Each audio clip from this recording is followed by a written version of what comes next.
ঢাকা বিশ্ববিদ্যালয়ে গতরাতের আকাশ প্রত্যক্ষ করল আলোর বিপ্লব।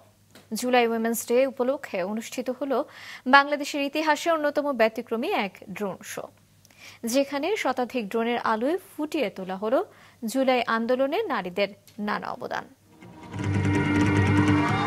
ঢাকা বিশ্ববিদ্যালয়ের আকাশে গেল রাতে প্রিলিউড টু জুলাই নামের এই ড্রোন শোতে একে একে দেখানো হলো গেল ১.৫ দশকে স্বৈরাচারের প্রতিটি জুলুমের প্লট।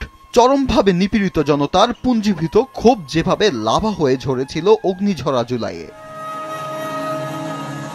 অবশ্য গোধূলি থেকে শুরু হওয়া এই অনুষ্ঠানের প্রথম পর্বগুলোতে জুলাই ছিল উজ্জীবিত। প্রামাণ্যচিত্র, গান, কবিতা, গল্প আর স্লোগানে বর্ষা বিপ্লবের ছবি আঁকা হয়েছে সেখানে টানা ৫ ঘন্টা ধরে।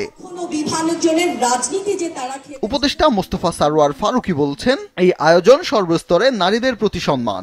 আন্দোলনের সময় আমি যত নারীকে সামনে দেখেছি, নেতৃত্বের সময় হয়তো আমি তত নারীকে সামনে দেখছি না, কিন্তু আমি নিরাশ হতে চাই না। যে মানুষ একবার ওড়া শিখে গেছে, যে পাখি একবার ওড়া শিখে গেছে, আপনি ওকে আর আটকাতে পারবেন না। বাংলাদেশের মেয়েদেরকে আটকানো যাবে না। শিক্ষক, অভিভাবকরা যারা ছিলেন তারা বলছেন জুলাইকে হারাতে দেয়া যাবে না। এদিন যদি আমি পিস্তল দেখে ভয় পাইতাম তাহলে আমি বাঁচাইতে চাইতাম না। আমি পিস্তল দেখে ভয় পাই নাই। এই বাংলাদেশকে এই ছাত্রীদের হাত ধরে নেতৃত্বে আরো একবার বাংলাদেশ মুক্ত হয়েছিল সেদিন।